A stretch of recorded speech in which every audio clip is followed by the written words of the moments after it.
welcome back to Dr. Drill's Making Motivation podcast, where it is our mission to honor both interesting and authentic people, tell their stories, and in the process, it's our goal to inform and inspire the listener, but strive to put some smiles on faces and a little fire under the asses of the masses.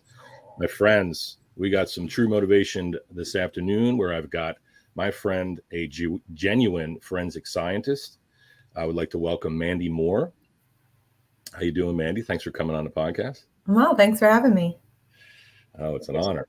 So Mandi Mohr is a Montana native that transplanted to Pennsylvania in 2010 for graduate school. She holds a master's degree in forensic science from Arcadia University. Mandy's a board-certified forensic toxicologist and currently serves as a director at the Center of Forensic Science Research and Education, which is a nonprofit organization dedicated to research, education, and outreach in the forensic sciences. In her role at the CFSRE, she is responsible for the management and oversight of a portfolio of research projects and contracts. She is active in the forensic toxicology community and a member of several professional organizations. Her research interests include drug-impaired driving and oral fluid drug testing. Mandy is the proud wife of an Army vet and my friend, Iron Mike, and a mom to two amazing kids. She enjoys traveling and doing all things that involve physical activity. Yeah, highly stinking motivating. So, Mandy, from my conversations with your husband, Iron Mike, I gather that your work is fascinating. And when the public thinks about forensic science, they're often thinking about NCIS or cloak and dagger sort of stuff, using high technology to solve some of these high profile court cases. Or even brings to mind, like, are you like a modern day Clarice from like Silence of the Lambs? Yeah, all the fun misconceptions about forensic science. So, contrary to popular belief and maybe what Mike would like to see, I don't ever wear high heels in the lab. I wear sneaks and a t-shirt usually in the lab. But yeah, we get to do a lot of fun things. My job as a forensic toxicologist, a lot of the questions are like, oh, do you go out to the crime scenes? Do you see dead people? Do you collect the evidence? And no, that is not any of what I do. My role is particularly centered in the laboratory. So once items of evidence are collected, they come to the laboratory and we do testing. When we talk about forensic toxicology, that's really looking at any sort of biological fluid. So whether it's blood, urine, saliva, hair, nails, tissues, things like blood, liver, or brain or liver. Those are some of the things that we test, and we're looking for everything as ubiquitous as caffeine. So we can test for drugs like caffeine. People forget that caffeine is a drug, to things like carbon monoxide, different gases, different drugs, whether it's therapeutic, over the counter medications, or illicit substances. And then the role of the forensic toxicologist is to take that and apply it to the law. So usually there's some sort of criminal proceeding, and our role is to talk about what we identified in those fluids and communicate it in a way that's understandable to someone who doesn't know what forensic toxicology is. That sounds interesting. What is a day in your life? And well, backing up. So as I mentioned, I queried you before we started rolling here. This is the Making Motivation podcast. So what is highly motivating about what you do? What do you find it rewarding? You like what you do? Yeah, I love what I do. It's I get to do a really cool job. No day in my career is ever the same. The organization that I work for, the Center for Forensic Science Research and Education, really is at the forefront of leading edge research in forensic science. So we get to work with all realms. We work with people in emergency departments. We work with pathologists. We work with law enforcement. We work with public health. To do a lot of our forensic science research. We get to educate. So we have partnerships with different academic institutions and teach the next generation of forensic scientists. And then we have a really cool STEM program. So we do field trips for high school students. We have a 7-week high school program that students come in, they get a forensic science case. We walk them through all of the testing. They do it all just like a real scientist would. And then they kind of put together their case and see what conclusions they're able to draw based on their testing. So it's a really cool job, really unique opportunity, and lots of fun. That sounds awesome. I'm thinking about trying to talk my 15-year-old daughter into this now. What got you into it? So growing up, my dad was in the medical field. He was a paramedic, and I knew that I liked that stuff. One of my favorite things, he used to have this book, and one of my favorite pictures was this kid with a pencil in his eye. So a little morbid, but that was always cool to me. I knew I didn't want to do anything mainstream. I didn't want to be like a medical doctor. And so as I started thinking about career paths, it was kind of forensic science that was interesting. And I was fortunate enough to be able to connect with an internship at the Montana State Crime Lab while I was an undergraduate, and had some really good mentors there. And that was really just what sealed the deal for me. It was that experience and having someone, that did that profession. I loved what she did. And it's cool. You get to, like I said, contribute to society, make an impact. And as much as I vowed that I was never going to be a teacher, because everyone in my family is a teacher, here I am, being in that teacher role, but it's been fun. That's outstanding. I love it. So attention getter. I started to ask what was like a day in your work life like, and there was tell us about this thing in Miami. There was a music festival you worked. Yeah. So one of the things that we have started to learn back in like 2008, there were some products that came to the illicit drug market, and they were known as synthetic cannabinoids. And that market started, it was kind of like chasing the dragon. You never could catch up to it. It was a cat and mouse game. As soon as you developed ways to test for it, the market turned over and there was a new product. The laws and regulations couldn't keep up. So it was this interesting realm of kind of these new psychoactive substances that were on the market. And my boss had some interest in kind of developing innovative ways to identify what the next big thing was coming. And so we had talked and kind of postulated that we knew that these raves and EDM dance music festivals had a lot of attraction for particularly synthetic stimulants and other drugs. So we thought, well, maybe we could go down there and get people to volunteer to collect or to provide us with biological samples that we would then bring back and test in the lab and kind of see what we could get from the information. So we actually put in a grant for it. We were funded through the National Institute of Justice to go down there and do this testing. And we initially set out, we're trying to think of ways, how do we get people to come to us that we don't look like we're going to, arrest them. So one of the most effective ways was getting peer recruiters. So we used local universities down there, college-age kids to come out. We paid them and had them help us go out and ask people and the most effective way to get people to come over to the RV was to ask if they were interested in helping science. And it just ended up being like a great recruitment tool. And people would be like, well, what are you doing? So we told them that the scope of the project was really to test biologicals to look for new recreational drugs. And then once we had that information, it wasn't just to like sit on it. One of the big realms that we work in is kind of dissemination. So getting that information back into the people who need it most. So feeding it back into the fire rescue people, some of the harm reductions, the toxicology laboratory down there. We sent information to Jackson Memorial Hospital, where a lot of these people would be transported, just to provide them with some context about what they might be seeing with these individuals.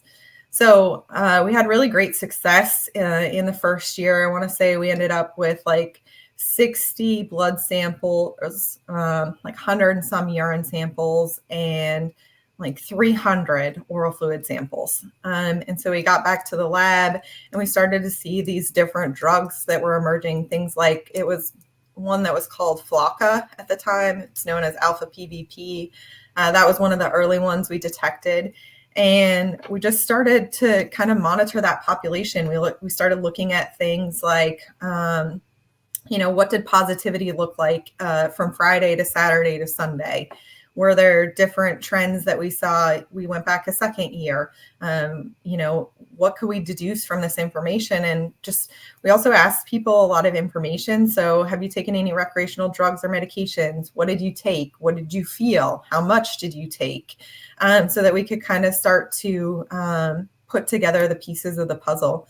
Molly was the big thing back then. And Molly was sort of a generic term that was meant to capture molecular MDMA. So pure MDMA, that's what Molly was intended to denote. But what actually we found was that Molly was a term that was so generic. You didn't know whether you were getting some sort of synthetic stimulant, whether you were getting MDMA, maybe you were getting a mix of the two. And kind of that is what perpetuates people to have adverse events. When you think you're taking one thing and you're used to that and you get something else that's a little bit more potent, it tends to knock you on your ass. And, some of those outcomes were unfortunately fatal. So it was a cool project. We ended up expanding it to moving just directly to oral fluid only. So that's something that's really cool. You can detect drugs in people's spit. It's pretty easy to get a spit sample from someone. We just pulled all this information together, looked at trends, year over year. It was pretty interesting. We were able to see that, in 2014, the drug that was the most prevalent in terms of these synthetic stimulants was alpha PVP. And then it went to a new synthetic stimulant the next year, ethylone and dimethyl and methylone, and all these drugs just kept chasing each other. And we were kind of figuring out that, the life cycle of these drugs on the market was about a year or less. Peak popularity happened usually within 6 months. And in turn, on the back end of that, that's a big challenge for laboratories because you're bound by all these rules and regulations. So by the time you bring a test up, you get it validated, you get it signed off and implemented, the market's already on to the next drug. So you're behind the 8 ball, and it's a big challenge. So it was a lot of fun, though. Oh, it sounds fascinating. What were some of the responses? You said that you would be asking the subjects that were you were testing what they were taking. What were some of the eye-opening replies to that? You get anybody? Man, far out. Yeah, we're all taking MDMA. Yeah, I mean, obviously, a lot of these people were very ill-informed. I want to say like 20% of the people that thought they got MDMA actually had MDMA. They had either MDMA in combination with another stimulant or just a synthetic stimulant. So, but it was really cool because the people that we were surveying were generally interested. They want to be informed about what they're taking.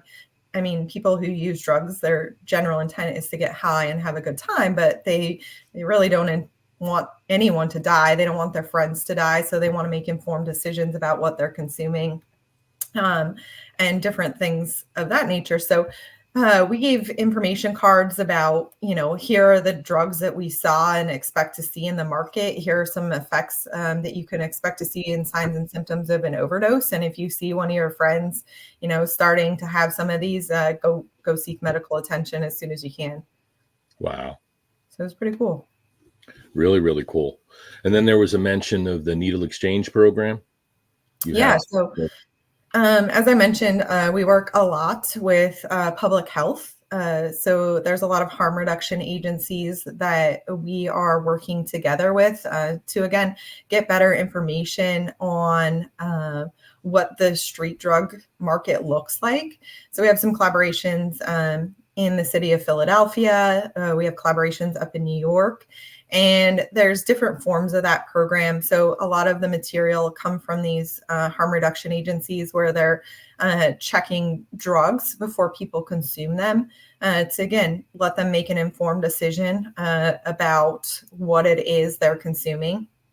And we put public reports out there on our website. You can go see kind of what the products look like and what we're seeing in street drugs. But we had an opportunity to go up and see one of the it's called On Point. So it's a safe injection site up in New York City. The interesting thing about that, I did not know this until we were up there, is that is all privately funded.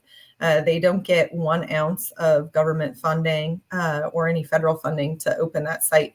And, I had, I guess, some preconceptions about what this place might be, like dingy, a little bit rough. And I walked in the door and was pretty blown away at the thought and forward thinking that was put into this place. It was really cool. The people that use these services are dependent on that so that they self-regulate in a sense. I was asking, are there ever any fights or any sort of violence in there? And one of the colleagues that I work with, she was saying, no, everyone wants to be here. They're here for a reason. So if someone starts getting loud or gets a little physical or whatever it may be, they have managers that kind of de-escalate the situation, but the people themselves are, kind of diffusing it, because if something happens, they just close the whole facility down and everyone gets kicked out. And so she said that's only happened a couple of times, but it was really cool to see that they have, everything from hot coffee to washrooms. They provide hygiene products. They sort of track people that come in, so they know generally what they're consuming. People can have their drugs tested before they consume them. And then the safe injection room was probably one of the coolest things I've ever seen in my entire life. Again, just the amount of forethought that went into it. It was kind of like walking into an OR. You didn't touch anything with your hands. There was a hand pump washing station, all of the clean supplies. There's a smoke room, so it's a double ventilated door so that no smoke comes back. Everything's, going out. It was just really cool to see that and talk with someone who's managing that, and how, there's mirrors in front of the individual before they consume. And that's kind of for that person to see so they can see who's behind them, because, people get paranoid about what's happening.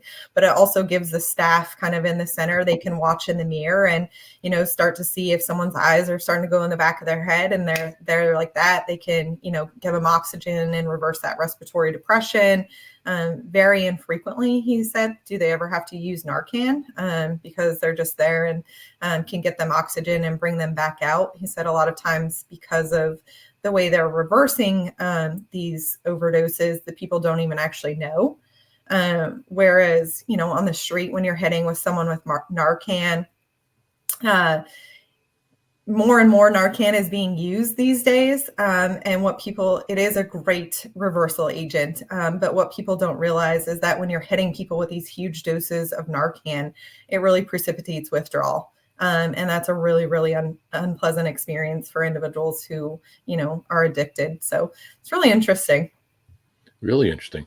So is the mechanism then, you said that oxygen, you said respiratory depression. That's an opioid. That's one of the most, that can be fatal. Yeah. Right. So then by administering oxygen alone, it can reduce the... Yeah, again, just bringing that oxygen back in and helping them breathe is, effective. I had spoke with one of the medical toxicologists, and he was kind of surprised by that finding that you're not using Narcan. But again, that was what the manager had said, that most of the time, just with some straight oxygen, they're able to kind of pull these people out. But they're also catching them very early in that respiratory depression. So when they start to see it, they're quick getting them the oxygen. So, yeah. I'm thinking about that town down in Philly. What is that terrible area? Kensington? Kensington, yeah. I'm just thinking, because I know a lot of people who live, young folks who are moving down the city. I know the area is being gentrified. And so there's been some positive changes, or people that my old time patients or whatever, some of the senior citizens that I take care of, they're like, oh yeah, I grew up in Kensington. This is before or whatever. And now it's kind of turned into this terrible, at least the videos that are shared, you see these crazy looking zombified people. I just wonder what your perspective is on addiction generally. Because when people see that, they look at somebody that almost is not human, yet we want to there, every once in a while I'll see those like memes where it's like somebody before and after alcohol, before and after meth, before and after all these different drugs, and they look like hell. How do we view these people, these addicts, as human beings, and try to, is there any hope that you can have? So, I mean, I know a lot of people have a lot of opposition to harm reduction. But I think that comes from a very naive perspective in that they don't really understand. There's kind of two realms of harm reduction. There's a safe supply side, and then there's safe consumption. There's different organizations that kind of feed into into those two different buckets. I think one of the things that is, compelling from my standpoint is we are very clearly past the way that we're not going to arrest our way out of this. There's just no way. It hasn't worked, and it's not going to work. So I think we need to shift the mindset a little bit to, okay, so now what do we do?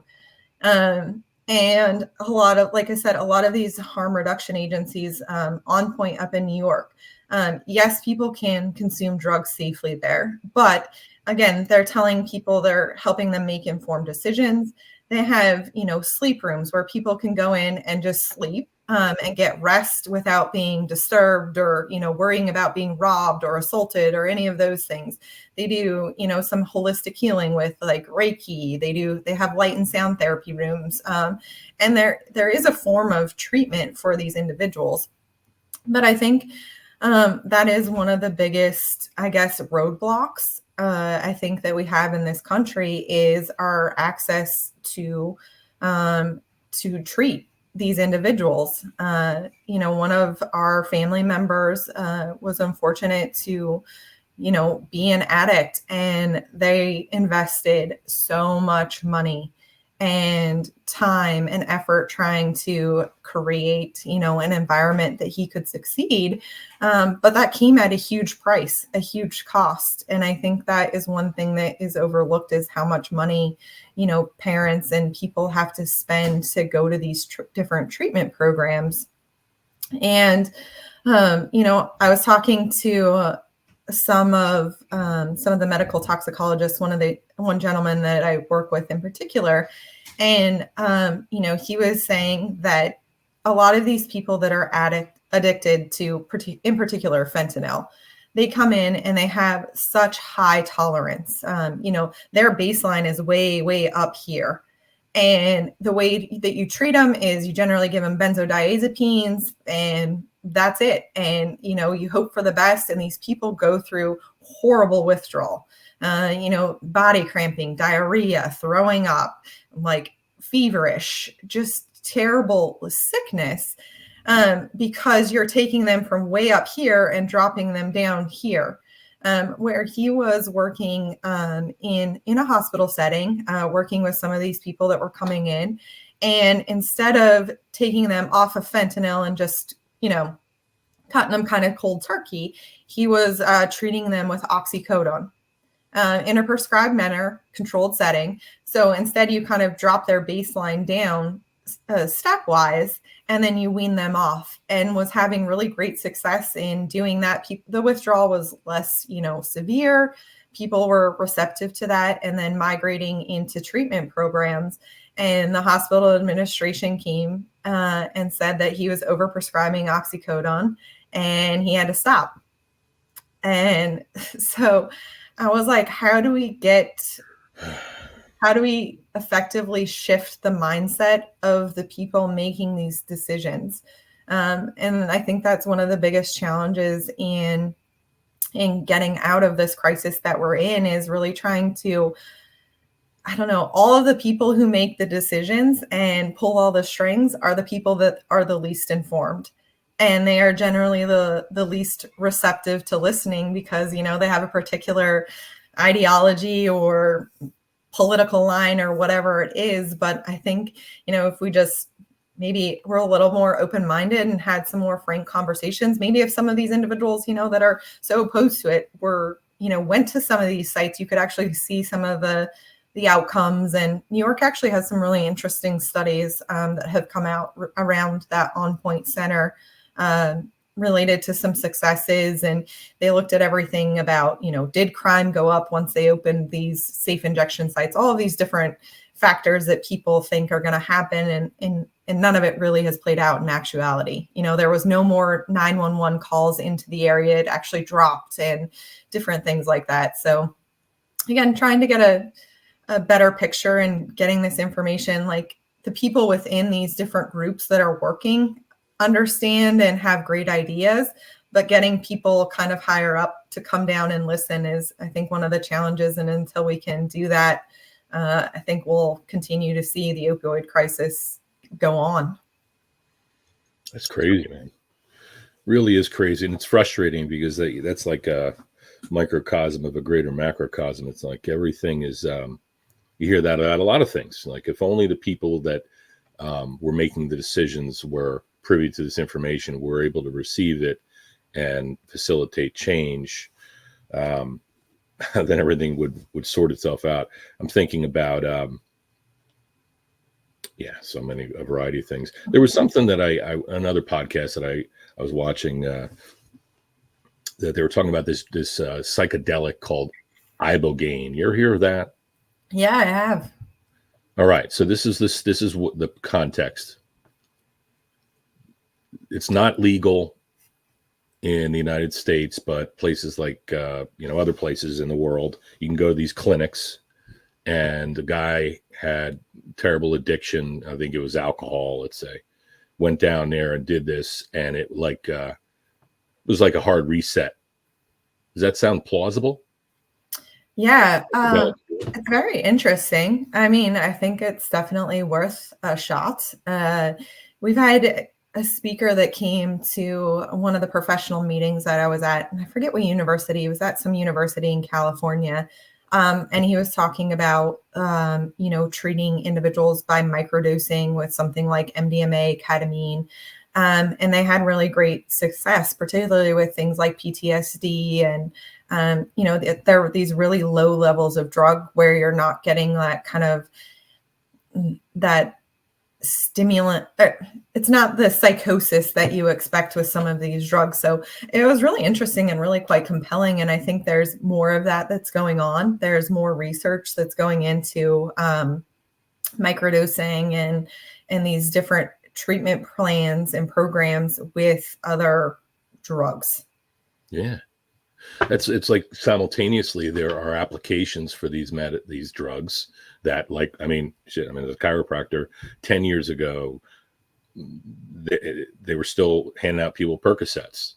There were a bunch of, and that all came to a screeching halt. And all these patients were out there that were treating pain and other conditions with opioids and such. It really set, and that was, of course, there are documentaries and stuff that have been made to that effect. But that was not very long ago. So here we are trying to treat conditions with some of these medicines, and then the fallout from that. And then I think about the stigma of some of the, growing up, tripping on acid, it's the devil, or even marijuana, right? That was its history of being kind of associated with only dirty people, only people in squalor, smoke marijuana. From back in the Prohibition days, I think it was kind of vilified. And now, how do you take a substance like that has been around forever, but has been kind of politically or otherwise kind of kicked around, and then say, hey, well, wait a second. Now all of a sudden we're hearing, and the public can't necessarily discriminate the source out and say that it's valid, but you hear little mutterings of like, oh, microdosing, or somebody. This is incredible. I watched this. It was a Medal of Honor recipient. The hell's that dude's name? But he was from out in your neck of the woods there. I think he was from Montana, but Marine.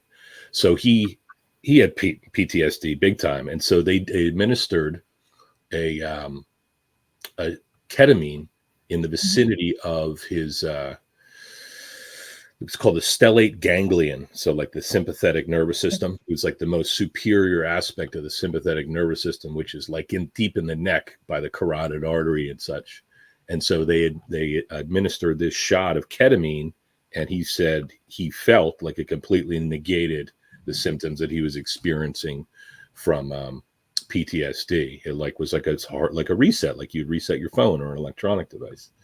And he might get, and to get another one of those, but I thought that was interesting, just knowing what I know about the sympathetic or the autonomic nervous system, and how that a drug that some people take in the street capacity, ketamine, can be utilized in a reasonable way. And then you just think about, like, what do you think about the war on drugs? Where does that end? You kind of touched on it, but I mean, do we have any hope of winning this war on drugs? Is it should be framed as warfare? Man, I mean, I personally hate the war on drugs. It like irritates me because, it was like you said, it's created all of these kind of silos of people, and it created, like you said, a lot of stigmatism around people who use drugs, and it created kind of barriers from people getting help. No one wants to admit that someone in their family, themselves has anything to do with substance abuse, because it's taboo, right? It's frowned upon. Oh, if you are a substance abuse, if you're someone who uses drugs, and then you're dirty, you probably steal, and you're shameful. But there's a lot of people who probably are truly addicted to something that we would never know, and they're never going to be treated because of the fact that it's why go get treatment and just to be shamed upon, and have to jump over these horrible hoops, and I don't know, and invest so much money to doing this. I did see recently that I think this just came out this week, in the mayor of Philadelphia's new program. She said, that not a single dollar will be spent on needle exchange programs within the city of Philadelphia, and really kind of put a kibosh on any of that funding. And, I guess I'm not sure her actual stance on this, but I think one of the things is that even though that money is not being spent by the city, that money gets paid on the back end. When someone has some sort of infection and they go to the hospital, you still end up paying for it. So it's sort of a catch-22 in where you're spending your money. You're either spending it on the front end or you're spending it on the back end. And I think one of the things, like I said, with respect to some of these harm reduction things, I think people really discount how much these people invest in actually caring and trying to help these people to make better decisions, to try and get them to treatment, to use something that's safer, or it's just, I think that's overlooked a lot of the times. And like I said, I've been to Kensington a few times, been down there, and I think once you're there and talk with some people, it really adds the human element back into it. I remember seeing this girl that was down there. She was maybe around my age, maybe a little younger. And I mean, she was rough from living on the streets, but underneath it all, she was like a very pretty woman. And like, you could see through all of that she had a lot of potential. And I was talking to her and asked, I'm like, how did you end up down here? And, she had been home and was clean and got back together with one of her boyfriends who was still using, and he had stole her grandmother's ring and brought it down to Kensington to hawk it. And her intention was going back down there to find her grandmother's ring. And when she was down there, the power to use and that desire just overcame, and she ended up being back down there after being clean for 4.5 months. But it was just really sad, because as I was talking to her, all I could think about was like, God forbid this is one of my kids. I have 2 young kids. Like, this could be anyone's son or daughter. It doesn't really, I think we've lost all barriers in terms of who drug addiction affects. It really can be anyone. You could be the one guy I remember was talking about, he was a DEA agent, and the guy next door to him, his son was addicted to opioids. And so it doesn't really matter where you are, where you live, who you came from, what your upbringing was. These drugs are just very powerful. And once you get addicted, it's really tough to overcome that addiction. But like I said, I think one of the things that I was trying to drive home is that a lot of times we lose the element of the humanity, that these people in Kensington, when you see these videos, you're like, oh, that's so fucked up. Or like, how could someone ever, walk around like that? Or like, look at how gross they look. But, at the back end of this is someone's son, daughter, wife, brother. This is someone. And I think when you put that element add back into it, adds a little bit more compassion. And yeah. I don't think people typically don't. They have to feel pain themselves before they'll find that compassion. A lot of times I've seen that. I'm thinking about a friend of mine who had everybody knows somebody who's been addicted or whatever, who is in and out. And this friend had been to multiple treatment centers, and I'd spoken to him a while back and spent some time with him. And he said something to me that really, it made me think. It kind of reframed things. He said, well, first, on the monetary end, he said that, he's fortunate to have good insurance. His spouse had good insurance, so he could go, to pretty much any one of these facilities and get some good care. And in fact, would go to one and would find that he didn't like that one. It didn't have the elements that he found were workable. And I said, well, what do you do during the day? He said, all right, well, we have our group counseling, and then we will exercise, and then we'll do meditation, and then we'll do, art. And I'm thinking, and he said, I'll never forget this. He said, these are things, whether or not a human being is addicted to drugs or not, this is something that everyone would enjoy 3 months off to go work on their person, on themselves, and dedicate some time. And you think about it, like, how stressful or quickly our lives go by, and all the things that we have, and we're like, oh man, like to squeeze in a workout or to spend some real good family time. That's all stuff that we want to do, but we're all running at such a pace. Hell yeah, you give me 3 months to work on myself. Who knows what we're going to come out, what kind of conclusions, what kind of, so people are all, I think about that, because we should have in our health coverage some sort of clause where if you're starting to lose it a little bit, if you're starting to melt down and you just need a moment, hey, you know what, actually, yeah, I can make that event. You know what, actually, no, I'm going to be gone for the entire month of February because I'm going to go away and do self-care, a month of self-care.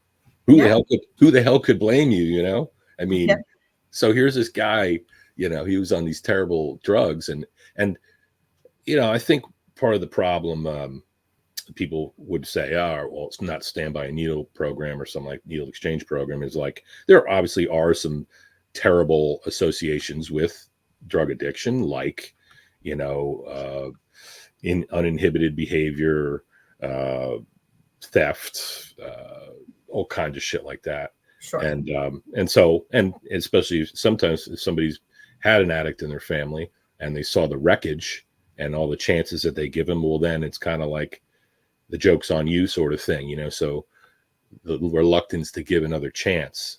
Mm-hmm. But it's just a terrible thing. But I'm glad that there are sleuths such as yourself working behind the scenes, trying to come up with some good data and some conclusions about this sort of stuff. Because I would like us to all have a little bit more hope and compassion around these sorts of things, not to license drug use, but to, actually licensing drug use. Let's say they did. Some people will sometimes say, well, I think that, we should legalize drugs. What happens if somebody tells you that? What do you think? So I don't know that I'm on board with fully legalizing drugs. They've tried that out in Portland, and it definitely has some shortcomings. And one of those, shortcomings is really like the access to treatment. One of the things was, they were supposed to, if you were caught in possession of some sort of substance, you can either pay a ticket or call this hotline and get referred to treatment. But it's not really, I don't know, that's not the right model either. Just calling a hotline and cold like going to treatment. I don't know. It's kind of like coming up with like a doctor, right? You want to go to someone that you trust and that like fits your mold, or even some sort of therapist. Like it's not a one size fits all model. So what a treatment program looks like for one person might not be what a treatment program looks like for another.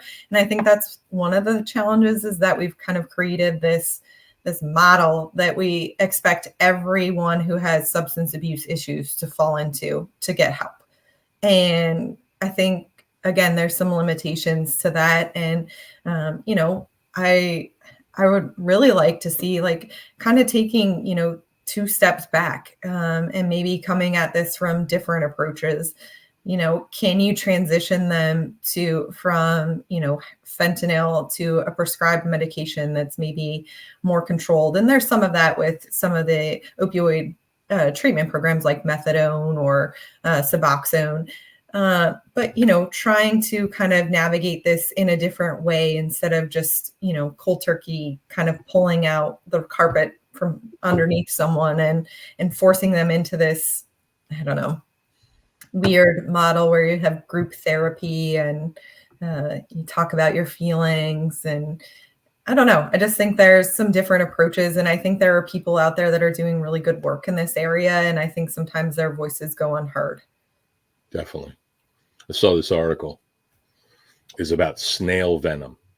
Some sort of extraction from an aquatic snail. It's like an opioid-like compound, which has no addictive properties. I think we need to get the snail venom out there. We might have to.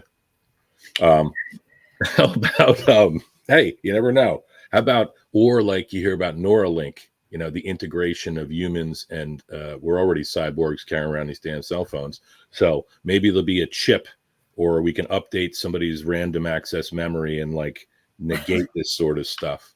Yeah, I think there was a group actually out at the University of Montana that was working on an opioid vaccine, which that would be really interesting. I have not done any research on that. I just saw it, and yeah, interesting.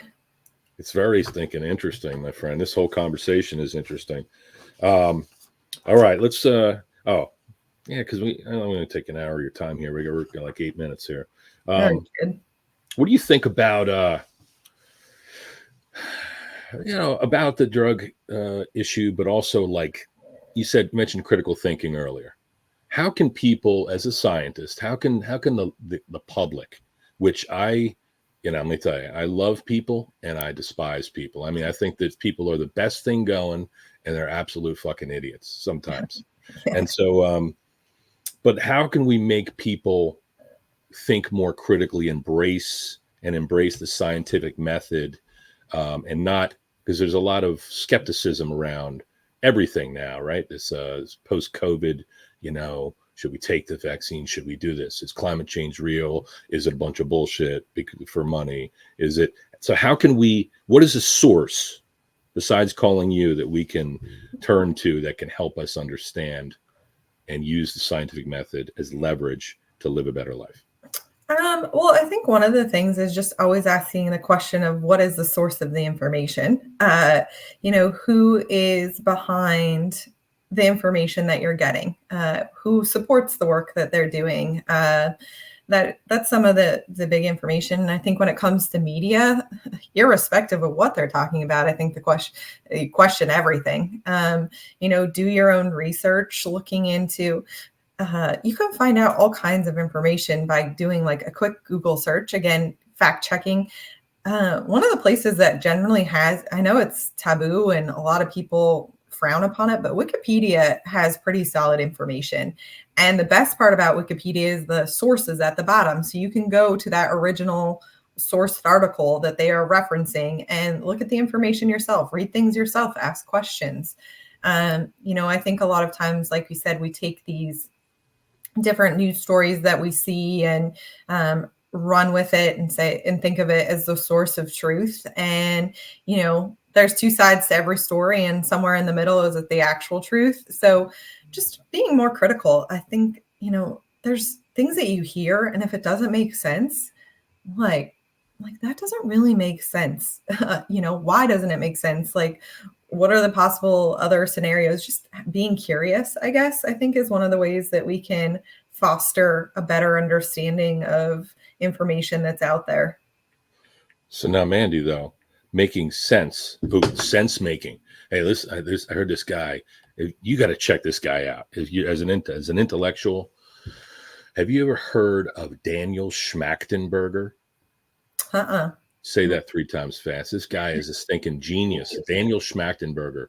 He uses this term, and I don't know if it's his solely, but he talks about signal versus noise, right? Like there's so much noise to signal ratio that you say, like you suggested looking the fine print or going to the source and then checking the source. I think that critical thinking is something that not a lot of people are good at. In fact, there's something called the Dunning-Kruger effect, basically where you don't know what you don't know, right? True. So a lot of people that don't know what they don't know. Listen, I don't know what I don't know about forensic science. It's very true. So how can you not, even something's not in your wheelhouse, how can you really strive to understand it? And Wikipedia, I'm thinking because I heard somebody recently somewhere say, oh, well, that's bought and paid for Wikipedia. That's because, the media, including Wikipedia, everything is bought and paid for by the liberals. And so therefore, if ChatGPT, if an AI bot is going to spit out information, well, if it's generated by, academic institution or whatever or MIT, it's really institution of higher learning, Harvard, big names, but they're bought and they're captured by the, one political side or people or, oh man, there's a lot to unpack, but I'm saying people are fucking idiots sometimes. Yeah. That's one of the things, again, trying to have a good network of people that you're interconnected to. For example, if you find, I don't know, I love when people ask questions. So asking questions, people that don't understand science, I would love to talk forensic science with you and help you understand what it is. So trying to find a good network of people, people that, again, are respectable in their fields and that have some credentials. Again, it's interesting because, like I said, we were talking about this before we went live, in terms of a court of law, you have the same item of evidence that two people can argue contrary to. And that's kind of like the beauty of our individuality is at some point you have to make a decision of who you believe and who you roll with based on your own experiences and all of the information that you've put in. So trying to line yourself up with people that you know and are at least knowledgeable on the subject.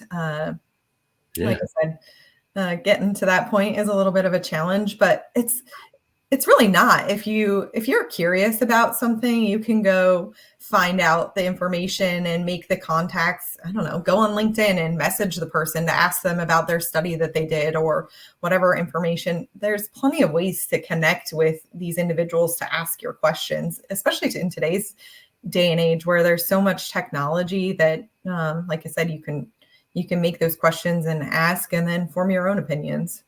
Don't just take everything for sole source. And then remembering that everything has limitations. I think that's one of the things that we forget about is, it can be the greatest research in the world and, groundbreaking, but below that, there's always limitations and caveats to everything. So that's what science is, though. Science is, taking what we know and building and expanding our knowledge and then revisiting that and growing it more. So nothing in science stays stagnant. And we never find the absolute truth. So, See, when you say that, so yes, but you see, and you're saying that as a learned individual, people are going to say, oh, you see, even now science has humility, right? I think a Yeah. lot of people, there's scientism too. A lot of people will say, oh, well, yeah, you're just telling the scientific, anything you see that says is a double blind placebo controlled study, you're going to do that. Now you should be able to produce your sources, but I think you said curiosity.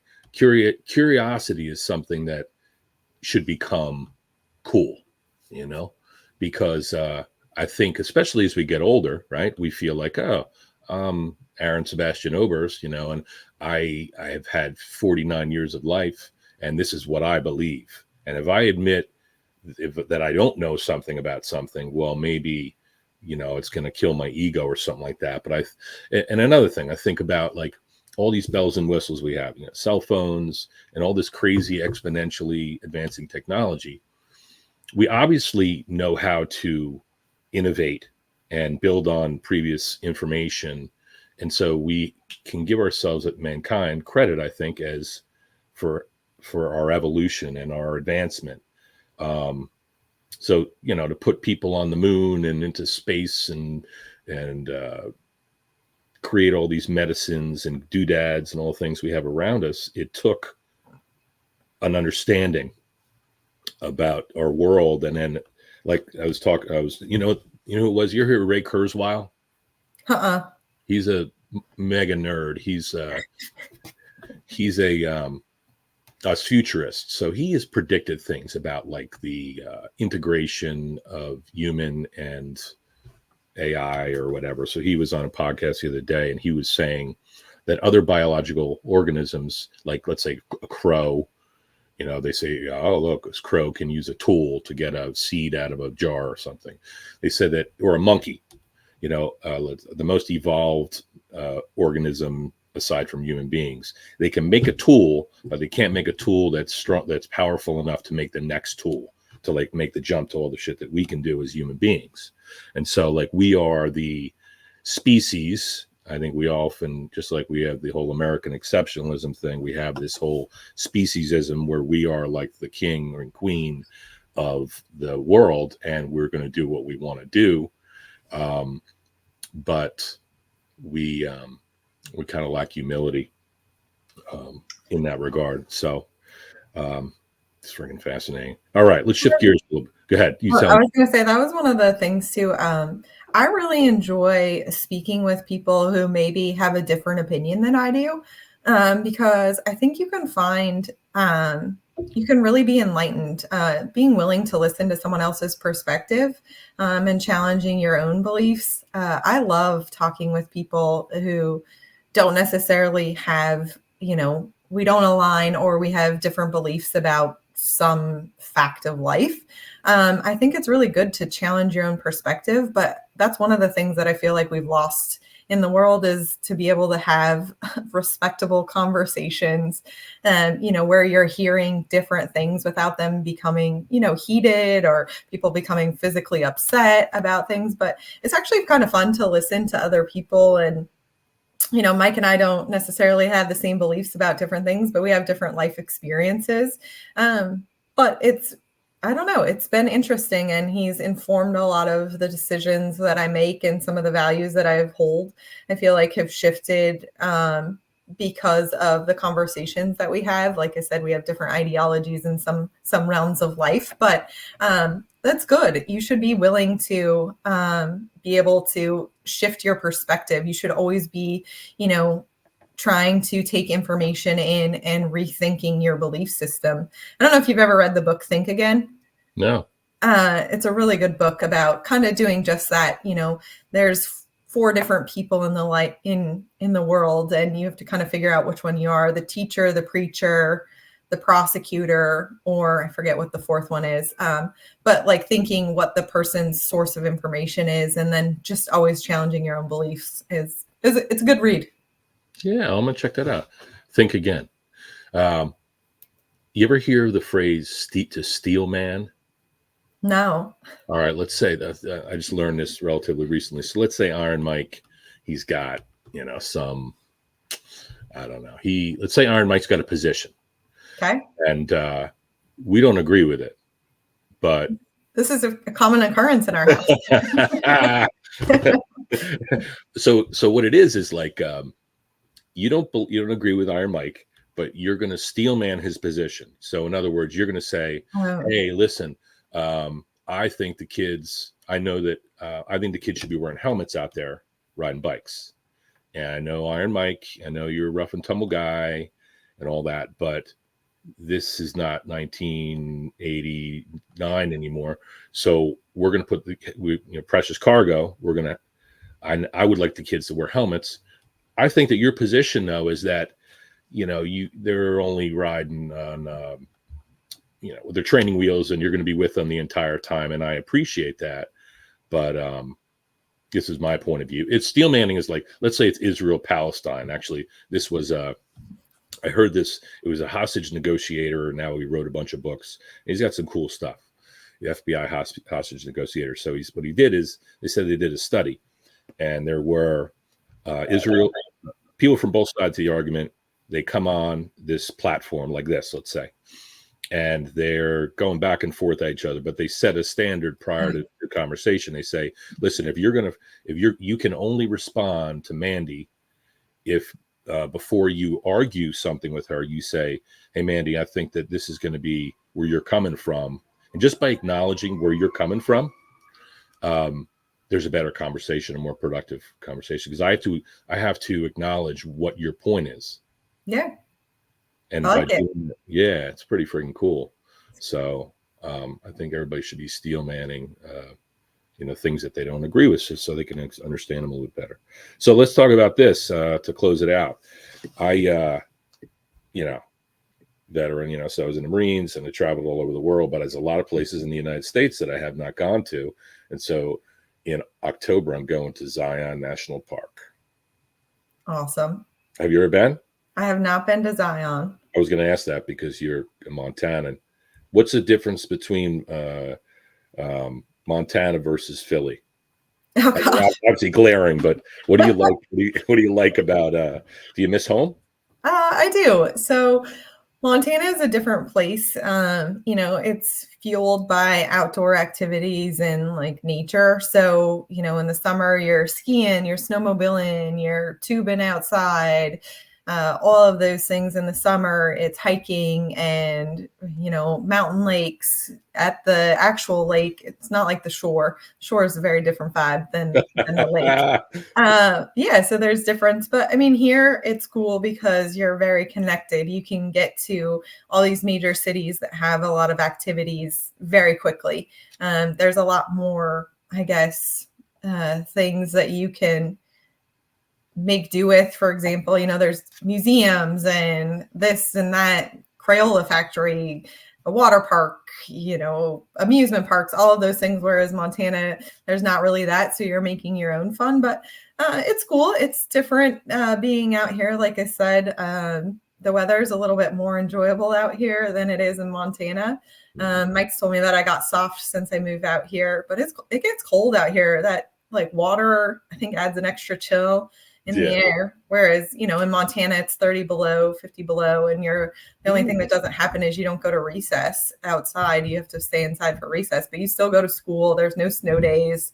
I never had a snow day until I moved out here for graduate school. Yeah. That's an interesting phenomenon. I can imagine. Yeah. You don't feel bad about the snow days. Did you enjoy your snow day that you had? No, it was terrible. I lived by myself in an apartment complex. The apartment complex I lived in was primarily like older people. I was probably, when I'd go to the pool, I was like the youngest one by like a good 30 years. So it snowed. It was like 13 inches of snow, and I needed to get my car out. And, I don't know how this happened, but the only thing I had was a dustpan. So I shoveled my car out of this 1.5 feet of snow with a freaking dustpan.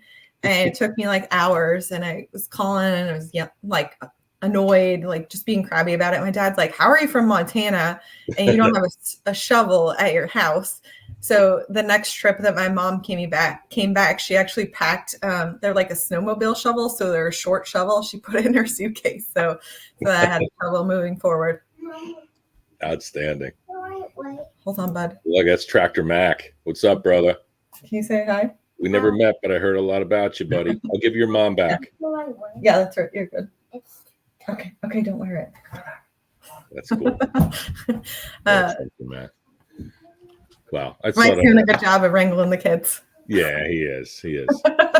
We're 10 minutes over, but I really found this conversation highly motivating and informative, and I think that that my listeners are going to really enjoy it as well. Very unique perspective and a lot of good information that nobody.